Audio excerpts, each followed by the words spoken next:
Hey everybody, welcome to your week in review for the week of Monday, December 26th, 2022.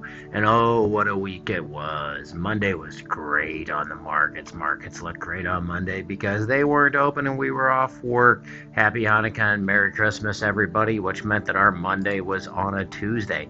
And some of the best Mondays are on Tuesdays. Unless you can somehow have a Monday on a Wednesday or a Thursday, that seems like a pretty good week too. But at the start of the week, at the start of the day, MBS were down 12 basis points after a long holiday weekend. Even longer when you factor in last week with all the traders phoning it in with very low volume.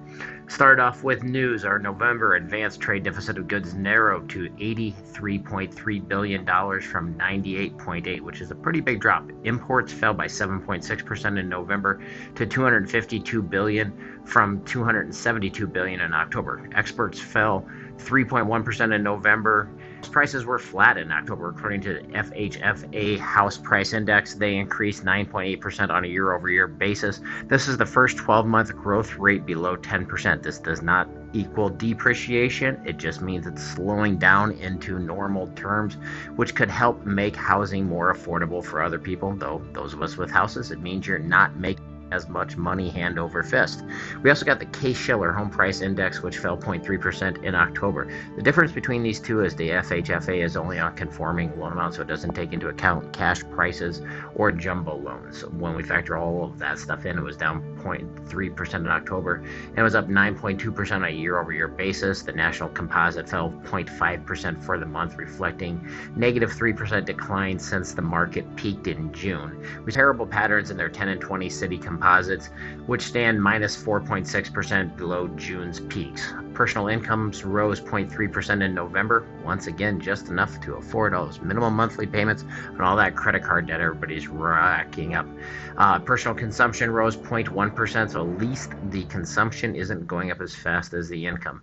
Personal consumption expenditures index, which is the Fed's preferred measure of inflation, rose 0.1%, excluding food and energy. It was up 0.2%.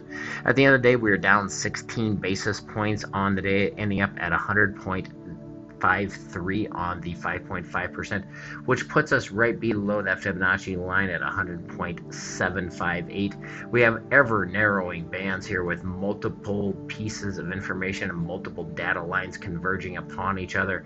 We have the 50-day moving average, we have the 25-day moving average, we have the 100-day moving average, and two Fibonacci lines creating a very tight range. So hopefully there won't be as much volatility.